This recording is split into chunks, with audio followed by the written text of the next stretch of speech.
이 시간 함께 좌우 성도님들과 인사할까요? 잘 나오셨습니다. 잘 나오셨습니다. 한 번 더 인사할 때 하나님은 우리와 함께 계십니다. 인사할까요? 하나님은 우리와 함께 계십니다. 이 시간 하나님과 함께 정말로 복된 예배를 드리기를 간절히 소망합니다. 어느 이 직물 공장에 공장장이 이제 직원을 모아놓고 이렇게 지시를 하는데요.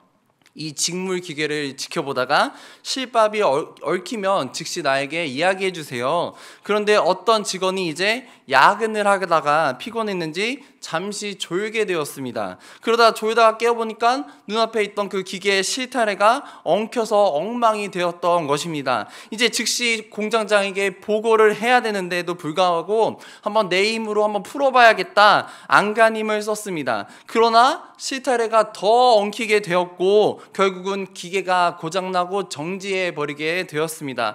이 직원은 이제 어쩔 수 없이 공장장에게 달려서 사실을 말했습니다. 공장장이 놀라서 달려와서 직원에게 호통을 치는데요. 내가 뭐라고 그랬어? 실타래가 엉키면 나에게 즉시 보고하라고 했잖아. 직원이 이렇게 대답을 합니다. 내가 최선을 다해 풀어보려고 했는데 어쩌다 보니까 이렇게 됐습니다. 다시 공장장이 대답합니다. 내게 당신에게 한 지시는 실타래가 얽히게 되면 즉시 나에게 보고하는 것입니다.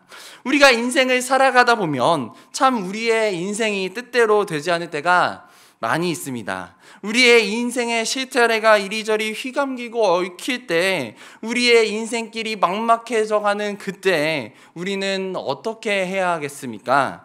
우리의 공장장 되시는 하나님께 즉각 보고해야 합니다. 왜 그렇습니까? 우리의 힘으로 그 실타래를 풀려고 하면 점점 더 휘감게 돼서 엉망이 되고 나중에는 풀 수조차 없을 그런 사태가 벌어지게 된다는 것이죠. 그러므로 우리의 인생에 문제가 생긴다면 어떻게 해야 되겠습니까?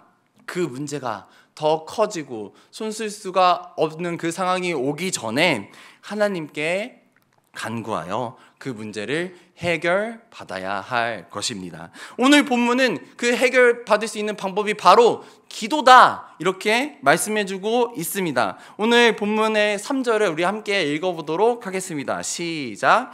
너는 내게 부르짖으라. 내가 내게 응답하겠고 내가 알지 못하는 크고 은밀한 일을 내게 보이리라. 아멘. 오늘 본문은 우리가 문제가 있을 때 하나님께 기도하면 응답해 주신다고 말씀하고 있는 것입니다. 그런데 그 기도 응답에 대한 근거가 무엇이겠습니까? 하나님은 왜 우리의 기도에 응답해 주시는 거겠습니까? 하나님은 그 응답의 근거로 자신의 이름을 계시하고 계십니다. 이 본문 말씀 2절입니다. 이를 행하시는 여호와, 그것을 만들며 성취하시는 여호와, 그 이름을 여호와라 하는 이가 이같이 이르시도다. 아멘. 그 이름을 여호와라 하는 이가 이같이 이르시도다. 무슨 말씀입니까? 하나님의 이름이 여호와이기 때문에 하나님께 기도하면 응답해 주신다는 것입니다. 그런 여호와에 대한 이름의 의미가 무엇이기에 그 이름 때문에 응답해 주시는 거라고 말씀해 주시는 걸까요? 여호와라는 이름의 그 의미는 스스로 존재한다라는 뜻입니다. 영어로는 I am that I am인데 이 말을 우리말로 번역을 하자면 나는 나다라는 뜻이죠. 예를 들어 우리가 지금 예배를 이제 마치고 이제 집으로 돌아가는 집에 도착하는 장면을 한번 상상해 보도록 하겠습니다. 이제 집에 다 오게 되었을 때 마침 양손에 이제 짐이 많아서 도어락을 해제하지 못하고 어쩔 수 없이 초인종을 누르는 그때 안에서 누구입니까? 라고 물었다면 우리는 무엇이라 대답을 하겠습니까? 안녕하세요. 저는 1994년에 태어나서 화목한 자녀에서 자라서 지금 하늘빛 우리 교회에서 설교를 하고 있는 구교차입니다. 라고 대답할까요? 아니죠. 나야. 라고 대답할 것입니다. 하나님도 마찬가지시라는 것이죠. 하나님께서 우리에게 자신을 계시하실 때 나다 라고 말씀하시는 것입니다. 그럼 이 나다 라는 표현이 바로 여호와라는 말입니다. 그럼 이 나다라는 말은 상대방과 어떠한 관계가 있을 때 사용하게 되는 걸까요? 이 나다라는 말은 상대방과 아주 깊은 관계가 설정되어 있을 때 사용할 수 있는 말입니다. 심지어 이 나다라는 말은 상대방보다 권위가 높아서 상대방의 어떤 주도권을 가지고 마음대로 할 수 있는 그 사이에서도 나다라는 말이 사용되기도 합니다. 그러므로 하나님께서 성도에게 나다라고 표현하실 때에는 하나님은 만물의 주인이시고 전능하신 하나님이시며 불변하시는 하나님이시고 신실하신 하나님이시란 사실을 그 나다 여호와다라는 그 이름에 내포하고 있는 것입니다. 오늘 성경 본문에서 나는 여호와니 너는 내게 부르짖으라 내가 내게 응답하겠고 내가 알지 못하는 크고 은밀한 일을 내게 보이리라 라는 그 말씀의 뜻은 모든 것을 내 마음대로 할 수 있는 나에게 간구하여라 라는 말씀입니다. 모든 것을 해결할 수 있는 나에게 기도하여라 라고 말씀하는 것입니다. 모든 것을 다스릴 수 있는 나에게 부르짖으라 라고 말씀하고 있는 것이죠. 그러면 반드시 응답해 주신다는 것입니다. 그러므로 우리는 힘들고 어려운 일을 만나면 어떻게 해야 되겠습니까? 내 힘으로 안 되는 그 거대한 무서운 일, 우리는 어떻게 해야 되겠습니까? 자신을 드러낼 때 나다 라고 말씀하시며 모든 것을 자신의 뜻으로 할 수 있으시는 그 여호와 하나님께 나아가 하나님께 기도해야 될 것입니다. 그런데 오늘 성경에 본문하는 이 이스라엘 백성들은 그렇게 하지 못했다는 것이죠. 심지어 하나님의 선지자인 예레미야도 그렇게 하지 못했다는 것입니다. 오늘 성경에 본문하는 이 예레미야는 나라의 위기가 처해 있을 그때 나라를 구해보겠다고 자신의 힘으로 열심히 일했습니다. 자신의 힘과 능력으로 이 왕을 회개시키려고 노력하였고 백성들을 회개시키려고 외치고 다녔습니다. 그러나 하나님께서는 이러한 예레미야에게 영적인 어리석음을 깨닫게 해주기 위해서 그를 감옥에 갇히게 하였습니다. 그러면서 하시는 말씀이 오늘 본문 말씀, 이를 행하시는 여호와 그것을 만들며 성취하는 여호와가 이같이 이르시도다. 너는 내게 부르짖으라 내가 내게 응답하겠고 내가 알지 못하는 크고 은밀한 일을 내게 보이리라. 아멘.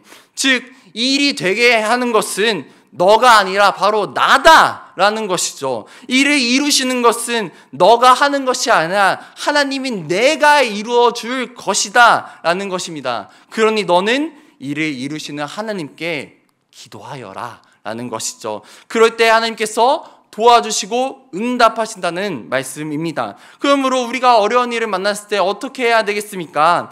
내 힘으로 해결하려고 아둥바둥하고 애쓰기보다 먼저 하나님께 기도해야 합니다. 문제 앞에 먼저 하나님께 기도를 올려드림으로 하나님을 도우심을 간절히 바라는 그때, 그리고 그 도우심을 바라며 기도로 나아가는 그때 하나님께서 우리의 기도를 들으시고 반드시 응답해 주실 거라 믿습니다.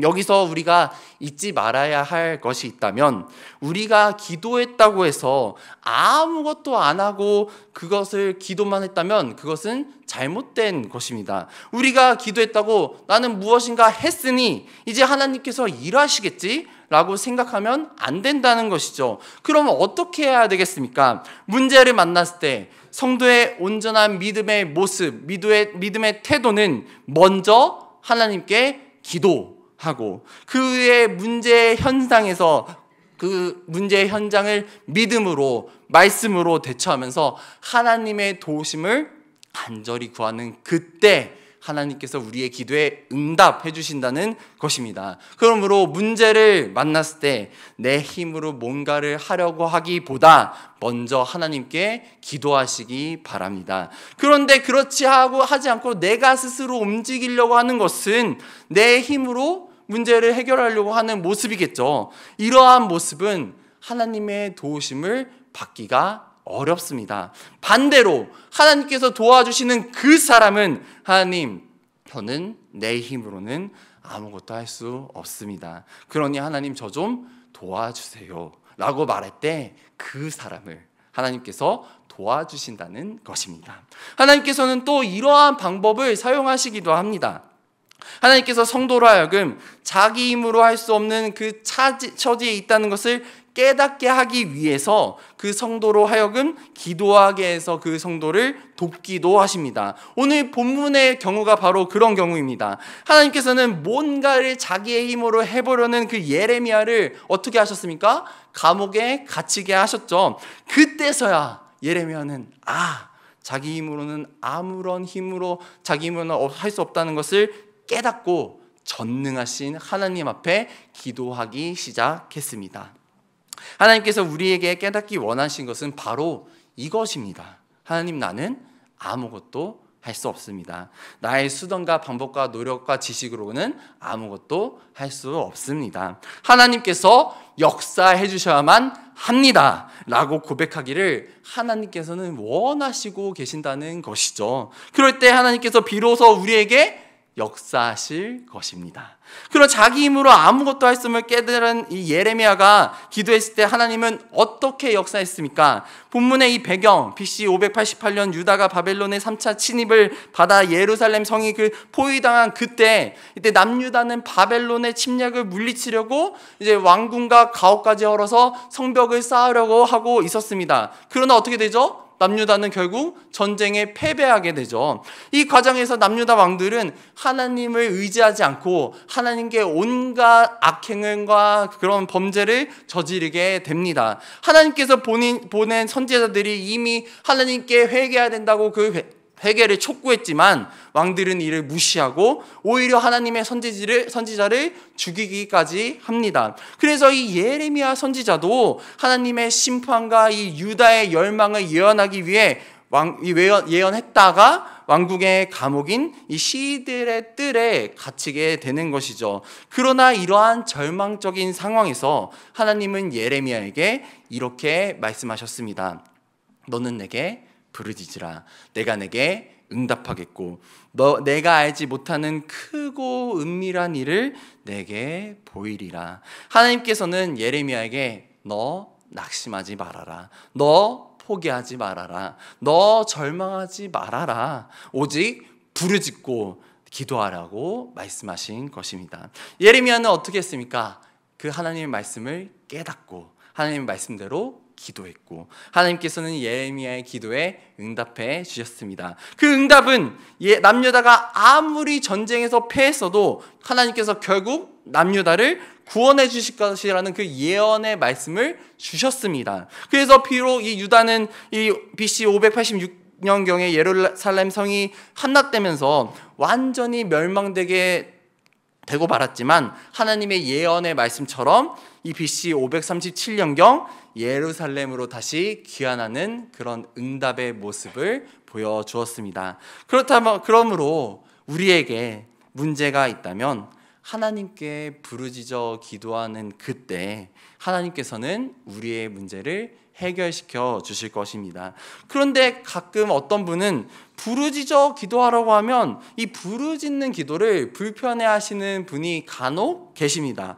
우리 하나님은 귀머거리가 아니라는 것이죠. 물론 우리 하나님은 귀머거리가 아니십니다. 우리가 묵상으로 기도해도 하나님은 전지전능하신 하나님이시기 때문에 우리의 기도를 다 알아들으시죠. 성경에는 심지어 우리가 기도하기 전에도 우리가 무엇을 구할지 이미 알고 계신다라고 하나님께서는 말씀하셨습니다. 그럼에도 불구하고 우리가 명심해야 될 것은 성경은 이 부르짖는 기도의 중요성을 강조할 때가 많다는 것입니다. 왜 그렇습니까? 이 기도에는 종류가 여러 가지이기 때문이죠. 개인 기도가 있는가 하면 합심 기도가 있고 묵상 기도가 있는가 하면 통성 기도가 있기도 하죠. 때에 따라서 성도는 때에 맞는 적당한 기도를 하나님께 드려야 한다는 것입니다. 우리가 책을 읽을 때, 독서를 할 때도 여러 가지 방법이 있지 않습니까? 우리가 책을 읽을 때 어떤 때는 속으로 읽으면서 그것을 상상하기도 하지만 어떤 때는 소리를 내어서 읽을 때도 있습니다. 그리고 어떤 때는 이 소리를 내서 읽을 때가 머릿속에 더 잘 들어올 때가 있죠. 기도도 마찬가지라는 것입니다. 우리가 어떤 때는 간절하게 묵상으로 기도해야 될 때도 있지만 또 어떨 때는 부르짖어 통성으로 간절히 기도할 때 기도가 더 잘 될 때가 분명히 있죠. 그럴 때 하나님께서 부르짖어 기도해야 된다는 것입니다. 그렇다면 우리가 언제 부르짖어 기도해야 할까요? 그것은 바로 긴급한 문제가 있을 때, 사태가 급박하게 돌아가고 있어서 빨리 문제를 해결해야 될 그때에 하나님께서는 부르짖어 기도해라 말씀하시고 계십니다. 우리도 급하면 이 소리를 지르지 않습니까? 예를 들어 이 어린 자녀가 차 오는 것도 모르고 도로를 건너고 있을 그때 우리는 어떻게 합니까? 아주 점잖게, 얘야 이제 차가 오고 있는데 30cm 남았는데 길을 건너는 것은 매우 위험하단다. 그러니 천천히 좌우를 살피고 차가 오는 때 손들고 건너야지. 근데 지금 그렇게 좌우를 살펴보지 않고 건너면 자칫 잘못하면 이제 죽게 된다. 이러니 얘야 속히 피하거라, 오른쪽으로 피하거라, 이렇게 이야기하겠습니까? 아니죠. 힘껏 소리를 지키며 위험해! 빨리 피해라! 이렇게 소리를 지르지 않습니까? 기도도 마찬가지라는 것이죠. 상황이 급박하게 돌아가는 그 긴급한 문제가 우리 앞에 있을 때는 하나님께 부르짖어 하나님이라고 기도해야 된다는 것이죠. 하나님, 우리 자녀가 죽게 될지도 모릅니다. 주님 살려주세요. 하나님, 급하게 지금 물질이 필요합니다. 주님 도와주십시오. 하나님, 내일까지 해결되지 않으면 문제가 있습니다. 주님 도와주시옵소서. 이렇게 긴급한 일이 우리에게 닥쳐온다면 하나님께 간절히 부르짖어 기도해야 된다는 것이죠. 그러면 하나님께서는 어떻게 말씀하시겠습니까? 시끄럽다, 조용히 해라, 이렇게 하시겠습니까? 너는 내게 부르짖어라. 내가 내게 응답하겠고 내가 알지 못하는 크고 은밀한 일을 내게 보이리라. 아멘. 우리가 하나님께 이러한 응답을 받는다면 그동안 불가능하게 생각했던 그 문제들 어떻게 되겠습니까? 해결되겠죠.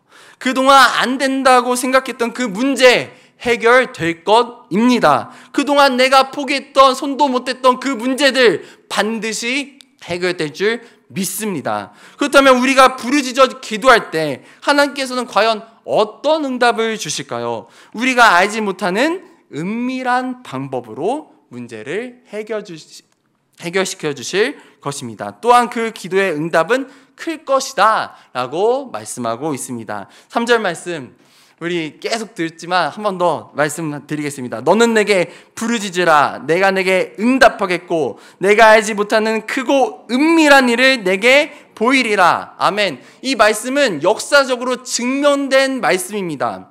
이스라엘 민족이 이 바벨론에 의해서 이제 멸망하게 되었고 그들은 어떻게 됐죠? 바벨론의 포로가 되었죠. 근데 그들이 결국 어떻게 되었습니까? 70년 만에 하나님이 말씀해 주신 그대로 고국으로 돌아오게 되었습니다. 어떠한 방법을 통해서 돌아옵니까? 사람이 짐작하지도 못한 그 방법으로 아주 신비롭고 보통 사람으로서는 예상치도 못한 방법이었습니다.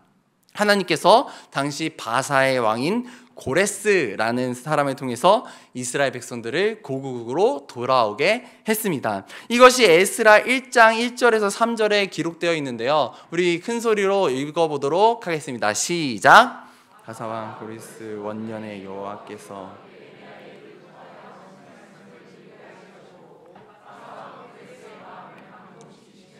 그가 온 나라에 공포하고 조서도 내려 이르되 바사왕 고레스는 말하노니 하늘의 신 여호와여 이 세상 모든 나라를 내게 주셨고 나에게 명령하사 유다 예루살렘의 성전을 건축하라 하셨나니 이스라엘의 하나님은 참 신이시라.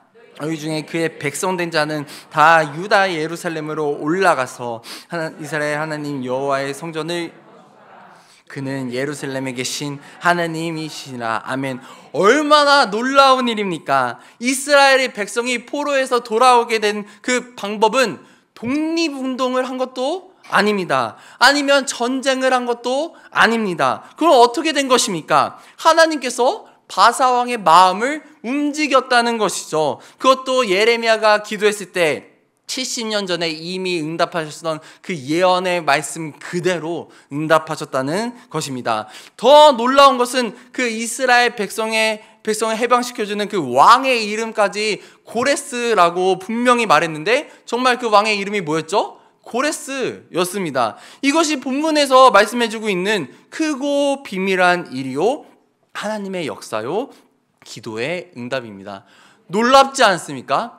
아니 우리가 로또 번호를 맞춰도 놀라운데 70년 전에 하나님께서 예언하신 그 방법대로 고레스가 도와주실 것이라 해서 예언이 성취되었는데 정말 크고 놀랍지 않습니까? 사랑하는 성도 여러분, 이 놀라운 하나님께 응답 받으시려면 간절히 부르짖어야 할 것입니다. 그러할 때 하나님께서 우리에게 어떻게 하신다고요? 크고 은밀한 응답으로 역사해 주실 것입니다. 어떻게든 내 힘으로 해보려다가 지쳐서 포기하지 마시고 말씀을 믿는 믿음으로 하나님께 부르짖어 기도하시기 바랍니다. 오늘도 살아계시며 역사하시는 그 하나님을 의지하는 마음을 가지고 간절히 기도하시기 바랍니다. 먼저 우리 하나님께 부르짖어 기도하면 하나님께서는 우리가 생각지도 못한 그 크고 은밀한 방법으로 하나님께서는 분명히 역사해 주실 것입니다. 아주 크고 놀라운 방법으로 역사해 주시리라 믿습니다. 우리가 부르짖어 기도할 때 하나님은 어떤 응답을 주실까요? 우리가 부르짖어 기도할 때 하나님은 치료하시는 은혜를 주십니다. 오늘 본문 말씀 6절 함께 읽어볼까요? 시작! 그러나 보라, 내가 이 성읍을 치료하며 고쳐 낫게 하고 평안과 진실이 풍성함을 그들에게 나타낼 것이며. 아멘. 이 말씀을 언제 주셨습니까? 이스라엘 백성들은 그 바벨론의 침공으로 사람들이 이제 다 죽고 다치고 마음이 상한 그 상태에 있었을 것입니다. 그러한 상태 가운데서 이스라엘 백성들은 너무나도 낙심하여서 아마 영과 육이 치료받기를 포기하고 있었을지도 모릅니다. 그런데 이때 예레미야가 어떻게 했죠? 하나님께 부르짖어 기도했습니다. 그랬더니 하나님께서 응답하여 주셨는데 그 응답이 무엇입니까? 6절, 그러나 보라, 내가 이 성을 치료하며 고쳐 낫게 하고. 아멘. 얼마나 놀라운 상황입니까? 인간적인 시선에서 보았을 때에는 치료가 도저히 불가능해 보이는 그 암울한 상황인데 하나님께서는 치료하며 고쳐주시겠다고 말씀하고 계신 것입니다. 그리고 그 말씀은 그냥 말로만 끝나는 게 아니라 그대로 응답되어서 이스라엘 백성들은 70년이 지난 후에 고국으로 돌아오게 되었고 성벽과 성전을 재건하게 되었고 생활의 안정을 찾고 하나님께 영광을 올려드렸습니다. 이 모든 것이 어떻게 할 때 가능하게 되었습니까? 예레미야가 하나님께 부르짖어 기도한 그때 가능했다는 것입니다. 그러므로 우리에게 잊지 못할 힘든 상처가 있지는 않으십니까? 도저히 이건 어쩔 수 없어 포기하려는 심정이 있지는 않으신가요? 그러할 때 우리는 하나님께 부르짖어 기도해야 합니다. 하나님께서는 우리의 기도를 들으시며 치료해 주시는 하나님이십니다. 이 미국의 콜롬비아 대학교의 산부인과 과장 로자리아 로보와 이 교수인 차광열 병원장은 함께 불임 치료를 받고 있는 환자들을 대상으로 기도가 미치는 영향력을 한번 통계를 내어봤는데요. 그 조사 결과는 환자를 위해 기도한 사람이 있는 그룹은 없는 그룹보다 그 치료의 결과가 무려 2배나 높았다고 합니다. 이 몇 퍼센트의 차이로 불임이 결정되는 이 또 임신이 결정되는 그 상황에서 믿기 힘들 정도의 차이였습니다. 이 단지 기도가 이러한 영향을 미치다는 것은 실제 연구를 한 그 연구진도 쉽사리 믿을 수가 없었습니다. 그러나 이 두 그룹의 차이의 임신율이 너무 컸기 때문에 학계에 도움이 될 것 같다는 생각에 오랜 망설임 끝에 그 결과를 발표했고 이 연구 결과는 학계에서도 나름의 인정을 받아 이 생식의학 전문지인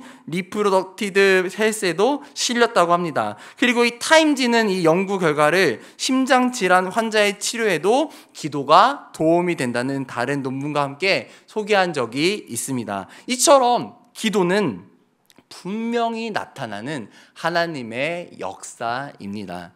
우리에게 치유받아야 할 문제가 있습니까? 건강의 문제, 직장의 문제, 자녀의 문제, 진로의 문제, 문제를 꺼내기도 힘든 이 문제들 속에서 그 문제가 아무리 크다고 하더라도 하나님의 능력 앞에 치유받지 못할 문제는 아무것도 없습니다. 그러나 문제는 우리가 이것을 믿고 기도하는 거에 있습니다. 사랑하는 성도 여러분, 이것을 믿고 하나님께 부르짖어 기도하시기 바랍니다. 하나님께 도와달라고 간구하시기 바랍니다. 우리 하나님께 진심을 다해 하나님께 우리의 기도를 올려드린다면 하나님께서는 반드시 우리의 기도를 응답하시겠다 말씀하고 계시고 그 문제를 해결시켜 주시고 우리를 크게 축복해 주시리라 믿습니다. 이 기도의 능력을 믿고 기도하심으로 문제를 해결받으시기 바랍니다. 우리가 부르짖어 기도할 때 하나님은 어떤 은혜를 주시겠습니까? 우리가 부르짖어 기도할 때 하나님은 우리의 인생을 회복시키겠다 말씀하시고 계십니다. 오늘의 본문 7절 8절을 이렇게 기록하고 있습니다. 예레미야가 하나님께 기도했을 때 받은 응답인데요, 함께 7절 8절 읽어보도록 하겠습니다. 시작. 내가 유다의 포로와 이스라엘의 포로를 돌아오게 하여 그들을 처음과 같이 세울 것이며 내가 그들을 내게 범한 그 모든 죄악에서 정하게 하며 그들의 내가 행한 모든 죄악을 사할 것이라. 아멘. 이게 무슨 말씀입니까? 이스라엘 백성들이 포로로 끌려가게 되었지만 하나님께서 그들을 다시 돌아오게 할 것이다 라는 것이죠. 그리고 이스라엘 백성들의 그 모든 죄를 사하시고 정하게 하시며 이스라엘 모습을 예전과 같이 회복시키겠다라는 말씀입니다. 즉 한마디로 하나님께서는 이스라엘을 회복시키겠다는 말씀입니다. 우리의 인생에서 회복되어야 할 부분이 있다면 그 부분을 가지고 하나님께 나아가라는 것입니다. 우리의 그 인생길에 회복되어야 될 그 문제들이 있다면 그것을 그냥 두지 마시고 하나님께 나아가 간절히 부르짖으심으로 그 문제를 회복받으시라는 말씀입니다. 그때 하나님께서 주시는 그 회복의 은혜, 회복의 역사를 체험하게 될 것이라 믿습니다. 10세기 종교개혁자 존 낙스의 이야기인데요, 이 존 낙스는 기도의 사람이었습니다. 당시 영국은 이 메리 여왕이 통치하고 있었고 메리 여왕은 카톨릭 교도였습니다. 그래서 메리 여왕은 이 개신교가 너무나도 싫었습니다. 이 너무나 많은 개신교를 죽였기 때문에 이 피해 여왕이라는 별명까지 붙게 되었습니다. 이 메리 여왕은 내가 모든 개신교들과 존 낙스를 내가 죽일 것이다 선포했습니다. 그 사실을 알게 된 존 낙스는 하나님 앞에 피를 토하며 간절히 부르짖어 기도했습니다. 개신교들을 지켜주십시오. 종교개혁이 성공적으로 이루어지도록 간절히 기도했습니다. 그 결과 하나님은 이 존 낙스의 기도를 들어주시고 응답하셨습니다. 메리 여왕이 이유를 알지 못하는 중병에 걸려서 회복하지 못하고 죽어갔습니다. 메리 여왕은 죽어가면서 이렇게 말했는데요, 존 낙스 한 명의 기도가 100만의 대군의 힘보다 더 강하다. 그 사실을 인정했던 것이죠. 한 사람의 기도는 이처럼 큰 역사를 이루어냅니다. 한 사람의 그 부르짖는 기도를 통해서 나라와 민족이 회복된다는 것을 믿으시기 바랍니다. 우리 본문 말씀 9절을 함께 읽어보도록 하겠습니다. 시작. 이 성읍이 세계 열방 앞에서 나의 기쁜 이름이 될 것이며 찬송과 영광이 될 것이요 그들은 내가 이 백성에게 베푼 모든 복을 들을 것이요 내가 이 성읍에 베푼 모든 복과 모든 평안으로 말미암아 두려워하며 떨리라. 아멘. 이 말씀은 과거 이스라엘 백성에게만 준 말씀이 아니라 오늘 이 시대 가운데 오늘 이 시간에 우리에게 주신 말씀인 줄 믿습니다. 우리가 하나님께 전심으로 부르짖어 기도하는 그때에 하나님께서는 이 시간 우리에게 주신 이 말씀처럼 우리의 이름이 열방 앞에서 기쁜 이름이 될 것입니다. 우리의 가정이 열방 앞에서 하나님께 찬송이 될 것입니다. 결론입니다. 우리가 하나님께 부르짖어 기도하면 하나님께서는 우리가 알지 못하는 크고 은밀한 방법으로 응답해 주실 것입니다. 또한 우리의 영과 육을 치유하실 것입니다. 우리의 모든 것을 회복시켜 주실 것입니다. 이 말씀을 믿고 의지하며 기도하심으로 기도하시되 정말 간절히 부르짖는 그 기도를 통해서 하나님의 크신 역사와 응답을 받으시는 저와 여러분들이 다 되기를 주님의 이름으로 소망합니다.